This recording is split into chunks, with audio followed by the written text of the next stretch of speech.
কোচবিহারের উত্তর বিহার।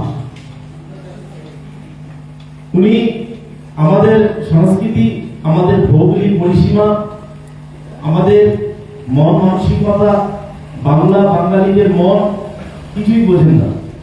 বাইরে থেকে এসে কিছু বক্তব্য দিয়ে গেলেন, সেটার প্রতিবাদে আমরা কোচবিহার জেলা পার্টি অফিসে সবাই মিলে, যারা আমরা ক্যান্ডিডেট রয়েছি, সবাই মিলে এটার বিরুদ্ধে একটা আমরা টেস্ট বাইক দিয়ে আমাদের সভাপতি অভিজিৎ ভৌমিক তিনি করলেন। আমি সেখানে গেছিলাম, সেখান থেকে আসতে একটু ফিরতে দেরি হয়ে গেছে। তো আপনারা আমার প্রত্যেকেই গুরুজন ব্যক্তি এবং আপনাদের ব্যবসায়ী হিসেবে আপনাদের সমাজে একটা বড় ভূমিকা রয়েছে।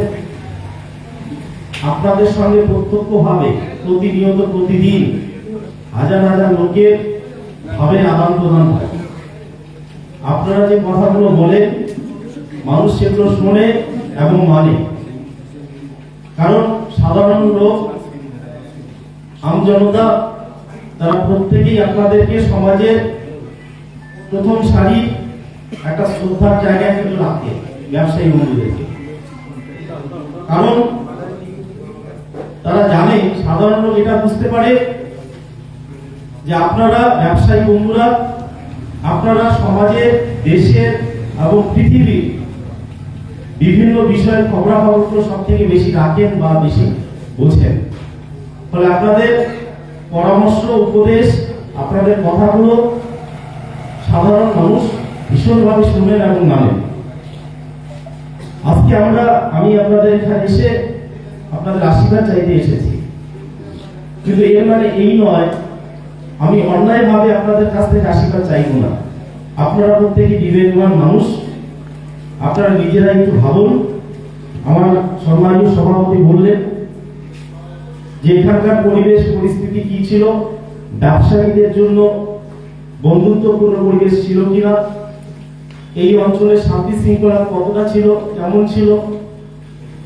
এখন আপনারা তৃণমূল কংগ্রেসের সরকার চলছে, এখন কতটা ভালো আছে, এর তুলনামূল হিসাব আপনারা বলেই বুঝতে পারবেন কার সঙ্গে থাকা উচিত, কাকে এখান থেকে দূরে সরিয়ে দেওয়া উচিত। আজকে আমরা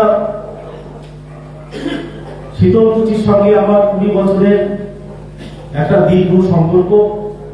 আমার বয়সটা এখনো কম, তখন আরো 20 বছর আগে আরো 20টা বছর কম ছিল। তখন থেকে শীতলকুচিতে আমি শিক্ষকতার কাজ করে যাচ্ছি। ফলে এখানকার পরিবেশ সম্পর্কে আমি অতীতের পরিবেশটাও যেমন দেখেছিলাম,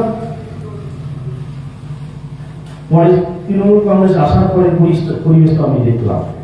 মাঝখানে শুধুমাত্র 2019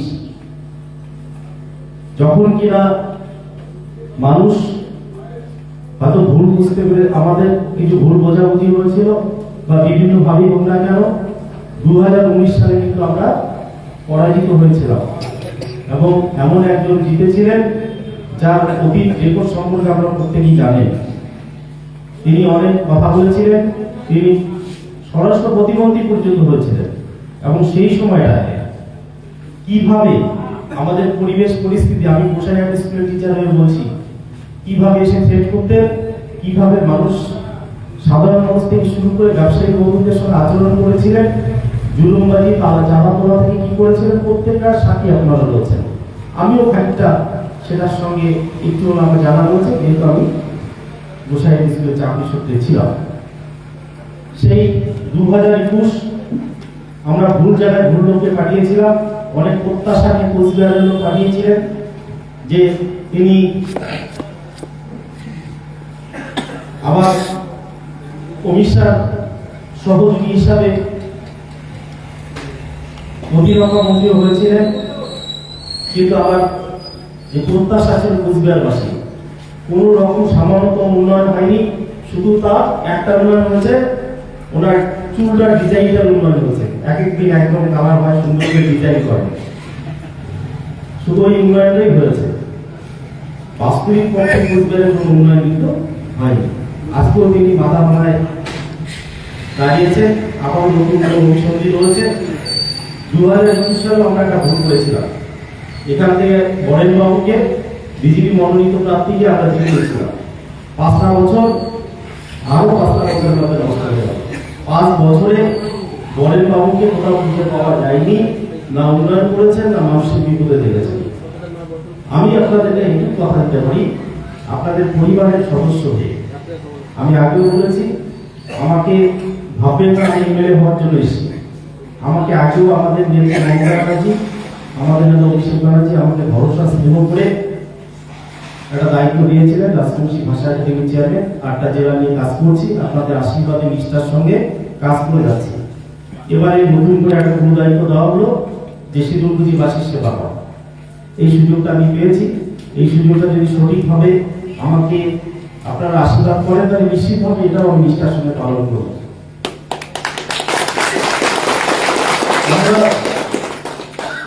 আমাদের নেত্রী মমতা ব্যানার্জি, নেতা অভিষেক ব্যানার্জি, ওনারা যখন 365 দিন মানুষের পাশে থেকে কাজ করে যান, আমরা ওনাদের আদর্শে আদর্শিত, ওনাদের অনুপ্রেরণায় অনুপ্রাণিত। আমরা যারা তৃণমূল কংগ্রেস করি, আমরাও কিন্তু মানুষের পাশে 365 দিন থাকি। আজকে আমি আপনাদের বাড়ির সন্তান বা ভাই হয়ে থাকতে চাই। আপনারা আমাকে যদি বাড়ির সদস্য করে দিতে পারেন, বাড়ির সদস্য ভাবেন, নিশ্চিতভাবে আপনাদেরও 365 দিন সুখ দুঃখে আমি ভাগিদার হতে চাইছি। আজকে আমার বয়সটা কম, নিশ্চিতভাবে আপনারা পরামর্শ দেবেন। আপনাদের অভিজ্ঞতা দীর্ঘদিনের রয়েছে, প্রত্যেকেই এখানে বেশিরভাগই আমার থেকে বয়সও বড় রয়েছেন। উপদেশ দেবেন, পরামর্শ দেবেন, ভুল হলে শাসন করবেন, বলবেন এই জায়গাটা তোমার ভুল হচ্ছে, আমি নিশ্চিতভাবে নিজেকে সংশোধন করব। আজকে 2021 সাল, 2019 সাল, সেগুলো তো ভুলে যায়নি আমরা। নতুন করে ভোট পার্টি আবারও আসবে, কালকে থেকে শুনলাম আসবে আমাদের শীতলকুচি। তো তাদের দেখতে পাবেন শুধুমাত্র ভোটের আগে। অনেকে দেখছি ভাইরাল হয়ে যাচ্ছে যে বিজেপির ক্যান্ডিডেট বাড়ি থেকে রুটি ফেলে দিচ্ছে, আবার রাস্তাঘাটে ধরে মানুষের চুল দাড়িও কাটিয়ে দিচ্ছে, কেটে দিচ্ছে। দেখেছেন এটা? নিশ্চিতভাবে এটা ভাইরাল হয়েছে। তা আমি মনে করি এই সুযোগটা আমাদের নেওয়া উচিত। 23 তারিখের পরে তাদের আর খুঁজে পাবে না, কিন্তু 23 তারিখের আগে যদি বিজেপি নেতাদের পান, অন্তত ফ্রিতে চুল দাড়িটা কাটিয়ে নেবে। কারণ তারা উন্নয়ন করে না, মানুষের পাশে থাকে না, কিন্তু যদি ভোটের আগে যেটা বলবে সেটাই করবে। তো সুতরাং আমাদের কয়েক টাকা বাঁচবে, চুল দাড়িটা কেটে নেওয়া যেতে পারে। তো বিষয়টা হচ্ছে আজকে এসআইআর নিয়ে নতুন করে বলার কিছু নেই। আজকে আমি একটা জায়গায় গিয়ে দেখলাম একজন দিদি এসে কান্না করলেন, কয়েক পুরুষ থেকে বসবাস করছে, নামটা কেটে গেছে। 2 দিন আগে শিবপুরে একজন বাবার বয়সী লোক এসে দেখালেন রাজার আমলের দলিলটাও দিয়ে হচ্ছে নিজের নামে, এবং 2002 সালে তার ভোটার লিস্টের নাম রয়েছে, ওনারও নামটা ডিলিট হচ্ছে। তো ধরুন এতগুলো লোকের, সেই বাবার বয়সী লোকরা আমাকে হাত ধরে কান্না করলেন। তো এতগুলো লোকের চোখের দাম, চোখের জলের দাম, আমরা প্রত্যেকে বিবেকবান মানুষ রয়েছে। এই চোখের জলের দামটা বিজেপি, অমিত শাহ, মোদীকে দিতে হবে না বলুন তো? দাম কিন্তু মানুষ বুঝে নেবে। আগামী 23 তারিখে এটার দাম কড়ায় লোক কিন্তু বুঝে নেবে। শুধু সময়। আজকে ওরা হচ্ছে ডিটেনশন, কিন্তু আমাদের তৃণমূল কংগ্রেস, মমতা ব্যানার্জি হচ্ছে নো টেনশন। ওরা ডিটেনশন, আমরা নো টেনশন। বিজেপি আসলে ডিটেনশন করবে, কিন্তু মমতা ব্যানার্জি বলছে নো টেনশন। এটাই হচ্ছে ব্যাপার। পার্থক্য আছে থাকতে। আজকে মমতা ব্যানার্জি আজকে মাতৃগর্ভে একজন সন্তান থাকা থেকে শুরু করে তার দায়িত্ব নিচ্ছে, মায়ের পেটে থাকা থেকে শুরু করে ভূমিষ্ঠ হওয়া, স্কুলে যাওয়া, বড় হয়ে ওঠা, কর্মসংস্থান, এমনকি অন্তিম যাত্রা পর্যন্ত, শ্মশানঘাট পর্যন্ত, কবরস্থান পর্যন্ত একজন মায়ের ভূমিকা, অভিভাবকের ভূমিকা নিয়ে তিনি আগিয়ে রেখেছেন আমাদেরকে। আবার অন্যদিকে আপনারা দেখুন, বিজেপি পরিচালিত কেন্দ্র সরকার, তারা না আমাদের কথা ভাবছেন, না সামান্য আমাদের কোন দিক থেকে উপকার দিচ্ছে। মাঝখান থেকে মমতা ব্যানার্জি দেওয়া প্রকল্পগুলোকে কি করে বন্ধ করে দেওয়া যায় সেই ব্যবস্থা করেছেন। আজকে বিকাশ চক্রবর্তী মহোদয় একজন বিজেপি নেত্রী, তিনি বলছেন নাকি যে আমরা ক্ষমতা এলে লক্ষ্মীর ভান্ডার বন্ধ করে দেব। এই হচ্ছে তাদের মানসিকতা। আজকে আমি এসআইআর নিয়ে ভীষণভাবে ব্যথিত। এর যোগ্য জবাব আমরা নিশ্চিতভাবে দিব। এটাও ঠিক, যাদের নাম ডিলিট হয়েছে, আমাদের মাথার উপরে যেহেতু মমতা ব্যানার্জি রয়েছে, দুশ্চিন্তার কিছু নেই। উনি কথা দিয়েছেন, উনি সব ঠিক করে দেবেন।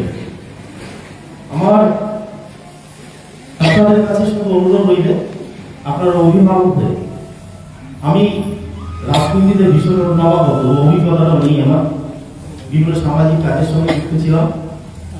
আপনারা অভিভাবকদের আমার জন্য যেখানে যেখানে পৌঁছতে পারছি না, সময় স্বল্পতার জন্য পৌঁছতে পারছি না, সেই জায়গার মধ্যে যাবেন, গিয়ে বলবেন যে আমার ভাইটা বা আমার ছেলেটা আপনার বাড়িতে আসতে পারেনি কিন্তু আমাকে পাঠিয়েছে, তাকে 23 তারিখে আগামী 23 এপ্রিল ভোটটা দিয়ে আশীর্বাদ করতে হবে, করে এই বিধানসভাকে বিপুলভাবে জয়লাভ করে আমরা এখানে মমতা ব্যানার্জির হাতে তুলে দেব। সেদিন অভিষেক দর্শক বলেছিলেন যে শীতলকুচির উন্নয়নের দায়িত্ব আমি তুলে দিলাম। অভিষেক বলেছিলেন, আপনার নিশ্চিত তার সাক্ষী হয়েছে না। এবং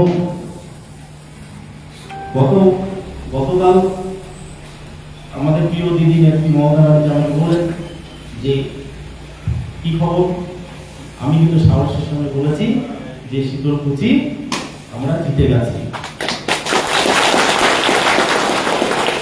কিন্তু বলে উঠে খানিকটা মনের মধ্যে ভয়ও কাজ করছে, কথাটা বললাম সত্যি তাই হবে তো? তা আপনারা যেভাবে সাহস দিলেন, যেভাবে পাশে থেকে হাত থেকে দিলেন, তার মানে আমার কথাটা রক্ষা হবে। তো আমি চাইব আমরা যাতে সবাই শীতলকুচিতে শান্তিতে থাকতে পারি, সুখে থাকতে পারি, এবং বিশেষ করে আপনারা সমাজের প্রথম সারিতে আপনারা লোক, সমাজে কিছু লোক থাকে সারা জীবন প্যাসেঞ্জার থাকতে ভালোবাসে, কেউ ড্রাইভারের আসনে বসতে ভালোবাসে। আপনারা প্রত্যেকেই কিন্তু ড্রাইভারের আসনে বসে আছে, আপনারা যেদিকে গাড়িটা নিয়ে যাবেন সেদিকে গাড়িটা যাবে। সুতরাং আপনারা নিয়ন্ত্রণ করেন সমাজকে, আপনারা একটু করে আমার হয়ে ছোট ভাইটার জন্য একটু দেখবেন, মানুষকে বোঝাবেন, আশীর্বাদটা করতে বলবেন, এই প্রার্থনা করছি। সবাইকে নমস্কার জানিয়ে আমি বক্তব্য শেষ করছি। বন্দে মাতরম, তৃণমূল কংগ্রেস জিন্দাবাদ, মমতা ব্যানার্জি জিন্দাবাদ। অসংখ্য ধন্যবাদ জানাচ্ছি।